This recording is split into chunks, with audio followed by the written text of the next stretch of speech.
बच्चों, कैसे हैं आप। मैं गोपाल पांडे हूं और आज मैं आपको कक्षा 7 वसंत का दूसरा पाठ पढ़ाऊंगा। पाठ का नाम है दादी माँ। आपको याद होगा कि इस पाठ को हमने पहले पढ़ा था और जहाँ तक पढ़ा था उसी से आगे आज हम पढ़ेंगे। तो इस पाठ के बारे में थोड़ा सा जान लेते हैं कि पाठ में है क्या।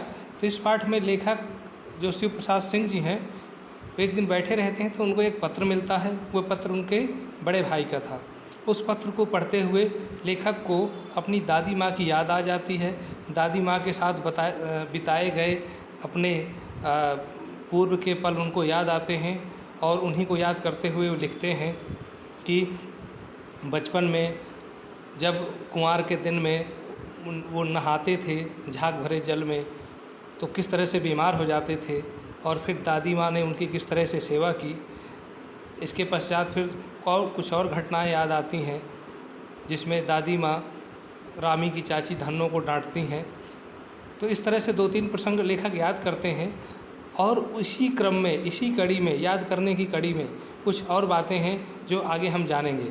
तो हमने पढ़ा था कि रामी की चाची धन्नो को डांट तो बहुत दिया था पैसे के लिए, क्योंकि वो पैसे नहीं लौटा रही थी।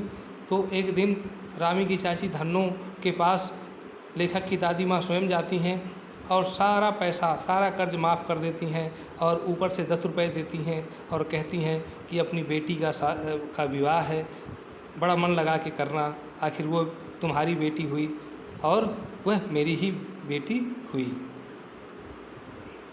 आइए जानते हैं लेखक आगे क्या कहते हैं। लेखक ने उस रामी की चाची धन्नो को कहा कि उस रोज़ तो मेरी दादी माँ तुम्हें बहुत डांट रही थी। तो रामी की चाची ने कहा, बेटा वह तो बड़े लोगों का काम है, रुपया देकर डांटे भी ना तो लाभ क्या। आइए लेखक क्या कहता आगे जानते हैं। मैं मन ही मन इस तर्क पर हंसता हुआ आगे बढ़ गया। किशन के विवाह के दिनों की बात है। विवाह के 4-5 रोज़ पहले से ही औरतें रात रात भर गीत गाती हैं। विवाह की रात को अभिनय भी होता है। यह प्रायः एक ही कथा का हुआ करता है। उसमें विवाह से लेकर पुत्रोत्पत्ति तक के सभी दृश्य दिखाए जाते हैं। सभी पाठ औरतें ही करती हैं। मैं बीमार होने के कारण बारात में न जा सका। मेरा ममेरा भाई राघव दालान में सो रहा था। वह भी बारात जाने के बाद पहुंचा था। औरतों ने उस पर आपत्ति की। तो यहाँ पर आपने समझा कि किसका विवाह था? किशन का विवाह था। उस विवाह में क्या अभिनय हो रहा था? उसमें महिलाएं एक नाटक कर रही थी जिसमें विवाह से लेकर पुत्रोत्पत्ति तक का पूरा दृश्य दिखाया जाता है और उसमें किसी पुरुष को देखने का अधिकार नहीं होता है। इसीलिए लेखक और उसके मेरे भाई को औरतें वहाँ से भगाना चाहती थीं। लेकिन देखते हैं दादी ने क्या कहा। दादी माँ बिगड़ी, लड़के से क्या पर्दा, लड़के और ब्रह्मा का मन एक सा होता है। अब जब दादी माँ ने सबको डांट दिया तो फिर इनको वहाँ से निकाला नहीं गया। अब देखते हैं क्या होता है। लेखक कहता है, मुझे भी पास ही की एक चारपाई पर चादर उड़ाकर दादी माँ ने चुपके से सुला दिया। बड़ी हंसी आ रही थी। सोचा कहीं ज़ोर से हंस दूं, भेद न खुल जाए तो निकाल बाहर किया जाऊंगा। पर भाभी की बात पर हंसी रुक न सकी और भंडाफोड़ हो गया। देखिए, कोई मजाक की बात रही होगी तो लेखक को हंसी आ गई। जब हंसी आ गई तो देखते हैं क्या होता है। देबू की माँ ने चादर खींच ली और कहती हैं, कहो दादी, ये कौन बच्चा सोया है? बेचारा रोता है, शायद दूध तो पिला दूँ। हाथापाई शुरू हुई। दादी माँ बिगड़ी, लड़के से क्यों लगती है। देखिए, दादी माँ ने यहाँ भी बचा लिया लेखक को, क्योंकि देबू की माँ उससे मजाक कर रही थी। आगे, सुबह रास्ते में देबू की माँ मिली। कल वाला बच्चा भाभी। मैं वहाँ से ज़ोर से भागा और दादी माँ के पास जा खड़ा हुआ। वस्तुतः किसी प्रकार का अपराध हो जाने पर हम दादी माँ की छाया में खड़े हो जाते, अभयदान मिल जाता। अभयदान का अर्थ जानते हो? अभयदान का अर्थ होता है एकदम निडर हो जाना, डर से मुक्त हो जाना। अर्थात लेखक को जब भी डर लगता था वो दादी माँ के पास जाकर के खड़े हो जाते थे और उन्हें डर से मुक्ति मिल जाती थी। आगे जानते हैं। ये तो बात हो गई लेखक और दादी के संबंध की बात। अब आगे जानते हैं कि आखिर दादी की वास्तविक स्थिति क्या क्या थी, दादी के साथ क्या हुआ था। स्नेह और ममता की मूर्ति दादी माँ की एक एक बात आज कैसी कैसी मालूम होती है। परिस्थितियों का वात्या चक्र जीवन को सूखे पत्ते सा कैसा नचाता है, इसे दादी खूब जानती थी। दादा की मृत्यु के बाद से ही वे बहुत उदास रहती। संसार उन्हें धोखे की टट्टी मालूम होता था। दादा ने उन्हें स्वयं जो धोखा दिया था, वे सदा उन्हें आगे भेजकर अपने पीछे जाने की झूठी बात कहा करते थे। दादा की मृत्यु के बाद कुकुरमुत्ते की तरह पढ़ने वाले, मुँह में राम बगल में छुरी वाले दोस्तों की शुभचिंता ने स्थिति को और भी डामाडोल कर दी। दादा के श्राद्ध में दादी माँ के मना करने पर भी पिताजी ने जो अतुल संपत्ति व्यय की, वह घर की तो थी नहीं। आइए इस पैराग्राफ को एक बार और समझते हैं। इसमें एक जगह लेखक ने कहा कि संसार उन्हें धोखे की टट्टी मालूम होता है। टट्टी मतलब टटिया, दीवार, धोखे की दीवार है। वास्तव में यहाँ पर कहीं कोई सच्चाई नहीं है, इस संसार में सब कोई धोखेबाज है, ऐसा मानना था लेखक का। और फिर उन्होंने एक बात कहा कि दादा ने उन्हें स्वयं जो धोखा दिया था। इस धोखा देने का अर्थ ये है कि दादा हमेशा कहते थे दादी को कि तुम आगे चलो, मैं पीछे आऊँगा, लेकिन दादा यहाँ मरने में आगे हो गए। अर्थात उन्होंने दादी माँ को धोखा दिया और पहले मर गए। फिर एक बात और, दादा की मृत्यु के बाद कुकुरमुत्ते की तरह बढ़ने वाले, कुकुरमुत्ता जानते हो, बरसात में एक वनस्पति होती है, ये बहुत तेज़ी से बढ़ती है और तुरंत समाप्त हो जाती है। उसी तरीके से जैसे ही दादा की मृत्यु हुई तो बहुत सारे मित्र कुकुरमुत्ते की तरह बढ़ गए, शुभचिंता करने वाले, मदद करने वाले, लेकिन वास्तव में वो किस प्रकार के मित्र थे? मुंह में राम बगल में छुरी वाले, अर्थात धोखेबाज मित्र थे। और उन्होंने सारी संपत्ति हड़प ली और जो रही सही कसर थी वो दादा के श्राद्ध में लेखक के पिता ने बहुत सारा धन खर्च कर दिया और कर्ज के भार से दब गए। दादी माँ अक्सर उदास रहा करती थी। आप जान सकते हो उदासी का क्या कारण होगा। एक तो दादा नहीं रहे, ऊपर से उनकी आर्थिक स्थिति खराब हो गई। दादी माँ अक्सर उदास रहा करती थी। माघ के दिन थे, कड़ाके का जाड़ा पड़ रहा था। पछुआ का सन्नाटा, पछुआ यानी पश्चिम, पछुआ का सन्नाटा और पाले की शीत, शीत माने ठंड, पाला मतलब शीत ऋतु, पाले की ठंड हड्डियों में घुसी पड़ती थी। शाम को मैंने देखा दादी माँ गीली धोती पहने कोने वाले घर में एक संदूक पर दिया जलाए हाथ जोड़कर बैठी हैं। उनकी स्नेह कातर आँखों में मैंने आंसू कभी नहीं देखे थे। मैं बहुत देर तक मन मारे उनके पास बैठा रहा। उन्होंने आंखें खोली। दादी माँ, मैंने धीरे से कहा, क्या है रे, तू यहाँ क्यों बैठा है? दादी माँ ने कहा। तो लेखक क्या कहता है, दादी माँ एक बात पूछूं, बताओगी ना? मैंने उनकी स्नेहपूर्ण आँखों की ओर देखकर पूछा। तो देखते हैं दादी माँ क्या कहती हैं। दादी माँ कहती हैं, क्या है पूछ। तुम रोती थी? दादी माँ मुस्कुराई। पागल, तूने अभी खाना भी नहीं खाया, चल चल धोती तो बदल लो। दादी माँ, मैंने कहा। तो देखो दादी माँ क्या कहती हैं, मुझे सर्दी गर्मी नहीं लगती बेटा। वे मुझे खींचती रसोई में ले गईं। अब आगे देखते हैं क्या होता है। मैंने आपको पहले बता दिया था कि लेखक के घर की आर्थिक स्थिति खराब हो गई थी, जिससे लेखक की दादी और लेखक के पिता और उनके बड़े भाई चिंतित थे।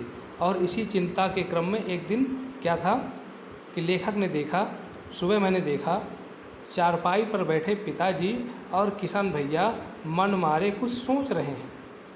दूसरा चारा ही क्या है? बाबू बोले, रुपया कोई देता नहीं, कितने के तो अभी पिछले भी बाकी हैं। वे रोने रोने से हो गए। आप समझ गए होंगे कि कर्ज की बात हो रही है, इनके पास पैसा नहीं बचा, कोई दूसरा कर्ज देने को तैयार नहीं। तो दादी क्या कहती हैं, रोता क्यों है रे? दादी माँ ने उनका माथा सहलाते हुए कहा, मैं तो अभी हूँ ही। उन्होंने संदूक खोलकर एक चमकती सी चीज़ निकाली। तेरे दादा ने यह कंगन मुझे इसी दिन के लिए पहनाया था। उनका गला भर आया। मैंने इसे पहना नहीं, इसे सहेज कर रखती आई हूँ। यह उनके वंश की निशानी है। उन्होंने आंसू पोंछकर कहा। पुराने लोग आगा पीछा सब सोच लेते थे बेटा, तो आपने समझा होगा कि दादी माँ ने अपने संदूक से एक सोने का कंगन निकाला और अपने बेटे से कहा कि बेटा इसको बेच करके अपनी आर्थिक समस्या का समाधान कर लो। अच्छा, आपने एक चीज़ यहाँ से ये समझा होगा कि पुराने समय में लोग सोना चांदी का संग्रह क्यों करते थे। इसीलिए करते थे कि अगर कहीं उनकी आर्थिक स्थिति खराब हो जाए, पैसे रुपए की समस्या आ जाए, तो वह उस सोने की वस्तु का विक्रय करके अर्थात बेच करके अपने घर की आर्थिक स्थिति को सुधार कर सकते थे। और इसी क्रम में दादी माँ ने अपने कंगन लेखक के पिता को दे दिया। अब देखते हैं लेखक क्या कहते हैं। सचमुच मुझे दादी माँ शाप भ्रष्ट देवी सी लगी। इसका अर्थ समझिए। शाप भ्रष्ट देवी का अर्थ ये है कि लेखक का मानना था कि जो मेरी दादी हैं ये पिछले जन्म में, पूर्व जन्म में कोई देवी थी और किसी ऋषि के शापवश उन्हें पृथ्वी पर आना पड़ा और मनुष्य रूप धारण करके भिन्न भिन्न प्रकार के कष्ट भोगना पड़ा। इस प्रकार से उनको किसी ने शाप दिया था और इसी क्रम में वो धरती पर बहुत सारे दुख झेल रही थी, भोग रही थी। यद्यपि वो शापग्रस्त देवी थी, ऐसा मानना था लेखक का। अब चूँकि देवी थी लेखक के अनुसार, तो देवी अपने गुण तो छोड़ती नहीं है, तो मनुष्य रूप में आने पर भी उनके गुण गए नहीं और उन्हीं अलौकिक गुणों की लेखक यहाँ पर प्रशंसा करते हैं। आगे देखते हैं क्या होता है। जैसा कि मैंने आपको शुरू में बताया था कि लेखक पत्र पढ़ रहा था। अब पत्र पढ़ते पढ़ते ही उन्हें अपनी दादी माँ की याद आ गई थी।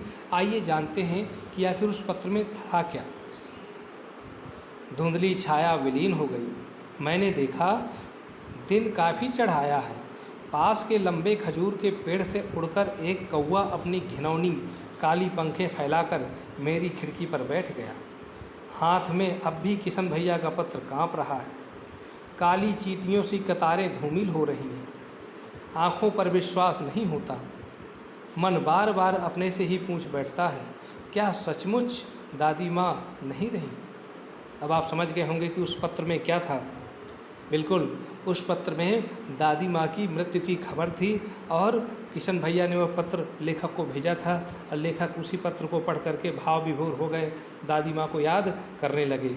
और पढ़ते पढ़ते जो उस पत्र में काले काले अक्षर थे, लेखक को काली चींटियों की कतारों सी समझ में आने लगी। तो ये था शिव प्रसाद सिंह जी की कहानी दादी माँ। और आइए इसी पाठ से संबंधित कुछ प्रश्न यहाँ पर लिखे गए हैं, तो उनको एक बार समझ लेते हैं। अगर आपने कहानी को ठीक से समझा होगा तो निश्चित रूप से आप इन प्रश्नों के उत्तर लिख पाएंगे और मुझे लिख करके भेज पाएंगे। लेखक को अपनी दादी माँ की याद के साथ साथ बचपन की और किन किन बातों की याद आ जाती है। तो हम अगर चर्चा करें तो लेखक को अपनी दादी माँ के साथ साथ बचपन की कुछ बातें जो याद आती हैं उनको हम इस तरीके से लिख सकते हैं कि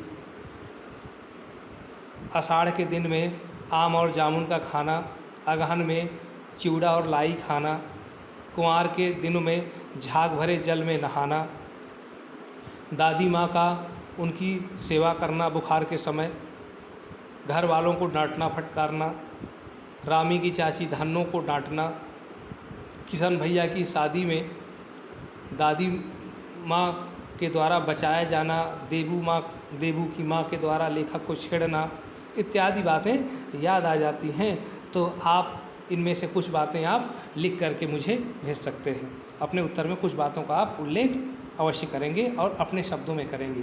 और लिखते वक्त इस बात का ध्यान रखेंगे कि आप जो लिखेंगे वो बिल्कुल सही होगा, पूरे विश्वास के साथ लिखेंगे और किसी दूसरे से नकल करने की, उतारने की आवश्यकता नहीं है। दूसरा प्रश्न देखते हैं। दादा की मृत्यु के बाद लेखक के घर की आर्थिक स्थिति खराब क्यों हो गई थी। तो हमने जैसा कि पढ़ा था, दादा की मृत्यु के पश्चात लेखक के घर की आर्थिक स्थिति जो खराब हो गई थी उसमें से कुछ मुख्य कारण इस प्रकार से हैं। एक तो कुकुरमुत्ते की तरह बहुत सारे शुभचिंतक उनके आसपास आ गए थे, मित्र आ गए थे। ऐसे मित्र जो मुंह में राम बगल में छुरी वाले थे, अर्थात धोखेबाज मित्र थे। और उन्होंने धोखे से दादा के बाद जो संपत्ति छूट गई थी दादी माँ के पास, उसको उन्होंने हड़प लिया एक कार्ड ये हो सकता है, और दूसरा कार्ड ये है कि लेखक के पिता ने दादाजी के श्राद्ध में बहुत सारा धन खर्च कर दिया था और वह धन इनका नहीं था, वह साहूकारों से उधार लिया हुआ धन था, अर्थात कर्ज था।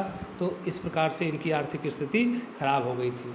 इसीलिए बुद्धिमान लोग कहते हैं कि हमें उतने ही पैर फैलाने चाहिए जितनी चादर हो, अर्थात हमें अपनी आय के अनुसार ही खर्च करना चाहिए, जो कि लेखक के पिता ने नहीं किया और ज़्यादा खर्च कर दिया और उसका भुगतान उन्हें करना पड़ा, अर्थात उनकी आर्थिक स्थिति खराब हो गई। तो अब आप इसमें लिख सकते हैं 2 कारण, एक तो मित्रों का धोखेबाज होना और दूसरा श्राद्ध में अधिक धन खर्च कर देना। तीसरा, दादी माँ के स्वभाव का कौन सा पक्ष आपको सबसे अच्छा लगता है? तो आपको एक घटना याद होगी जिसमें रामी की चाची धन्नो को दादी माँ बहुत डांटती हैं और कहती हैं कि फसल आने पर दूंगी, ऐसा तुमने कहा था कर्ज लेते वक्त, अब फसल आ गई है, तुम कर्ज नहीं दे रही हो, वापस नहीं लौटा रही हो, इसलिए बहुत डांटा था उसको। और उनके डांटते वक्त हमें लगा था कि दादी माँ स्वभाव से बहुत निष्ठुर हैं, उनके अंदर दया ममता नहीं है। लेकिन उसके बाद आपने देखा कि वही दादी माँ रामी की चाची धन्नो के पास जाती हैं और सारा कर्ज माफ़ कर देती हैं और कहती हैं कि और 10 रुपये ऊपर से देती हैं और कहती हैं कि बेटी की शादी ठीक से करना। इससे ये पता चलता है कि दादी माँ देखने में ऊपर से बड़ी कठोर लगती थी, लेकिन अंदर से बहुत ही कोमल स्वभाव की थी। उनके अंदर दया ममता करुणा भरी हुई थी। ये हमने यहाँ पर जाना। जैसे नारियल का होता है ना, नारियल का फल ऊपर से बड़ा कठोर होता है और तोड़ने पर अंदर बड़ी मीठी सी गरी निकलती है, आप लोग जानते हैं। तो दादी माँ भी उसी नारियल के स्वभाव की तरह थी, ऊपर से बहुत कठोर थी लेकिन अंदर से उनके अंदर दया ममता करुणा भरी हुई थी। तो ये आप लिख सकते हैं दादी माँ के स्वभाव का पक्ष कि ऊपर से बहुत कठोर थी लेकिन अंदर से बहुत कोमल थी, हमेशा दूसरे की मदद करने के बारे में सोचती थी, लेकिन बाहर से कोई अनुमान नहीं कर सकता था कि दादी माँ इतनी सरल है। बहरहाल आपने आगे हम जानते हैं कहानी से आगे, आपने इस कहानी में महीनों के नाम पढ़े हैं, जैसे कुंवार, आषाढ़, माघ। मैं आपको बता दूं, कुंवार का मतलब होता है सितंबर अक्टूबर का महीना जो कि अभी चल रहा है, आषाढ़ का मतलब होता है जुलाई और माघ का मतलब होता है फरवरी। तो इन महीनों में मौसम कैसा रहता है आप लोग जानते हो। कुंवार में दिन में उमस और गर्मी होती है, रात में हल्की सी ठंड हो जाती है, कभी कभी बारिश भी होती है और रबी की बुआई का समय आ रहा होता है या कभी कभी बुआई शुरू भी हो जाती है। और आषाढ़ का जो दिन होता है, आषाढ़ के समय मौसम बहुत गर्म होता है, दिन बहुत लंबे होते हैं। जुलाई में आप जानते हो जिसे आषाढ़ कहते हैं, बहुत तेज़ बारिश होती है और उस समय खरीफ की बुआई का समय होता है। और माघ के महीने में आप जानते हो फरवरी का महीना, बहुत ज़ोरदार ठंड पड़ती है, रात में बहुत तेज़ ठंड पड़ती है, दिन में भी धूप कमज़ोर होती है, आप धूप में निकल सकते हैं, बैठ सकते हैं। और उस समय रबी की फसल लहलहा रही होती है चारों तरफ और धीरे धीरे वसंत की ओर मौसम जा रहा होता है। तो ये 3 महीनों के बारे में आप थोड़ा सा आप लिख सकते हो। और एक प्रश्न और है जिसके बारे में आपको लिखना है, अपने अपने मौसम की अपनी अपनी बातें होती हैं। लेखक के इस कथन के अनुसार यह बताइए कि किस मौसम में कौन सी चीज़ें विशेष रूप से मिलती हैं। तो आप लोग समझ सकते हैं कि अभी बरसात का सीज़न चल रहा है, तो कौन कौन सी चीज़ें आती हैं। तो हमें फलों की बात करनी है। इस सीज़न में आप देखते हैं केले बहुत आते हैं, अमरूद आते हैं। ठंडियों के सीज़न में आप जाते हैं तो अमरूद आते हैं, गर्मी में आम और जामुन आते हैं, तो और तरबूज खरबूज आते हैं गर्मियों में। तो आप प्रत्येक मौसम के बारे में एक एक 2 चीज़ें आप अपने अपने विवेक के हिसाब से लिख सकते हैं। तो ये इन सभी प्रश्नों के उत्तर आप अपनी नोटबुक में लिखेंगे और उसकी फ़ोटो खींच करके मुझे भेजेंगे, ताकि मुझे पता चले कि मेरा पढ़ाया हुआ आपके समझ में कितना आया है। और अगर आपको कोई चीज़ समझ में नहीं आई है तो आप मेरे व्हाट्सएप नंबर पर अपने प्रश्न रख सकते हैं, पूछ सकते हैं, मैं उनका निदान करूँगा। तो बस आज के लिए इतना ही, शेष हम अगले वीडियो में जानेंगे। धन्यवाद।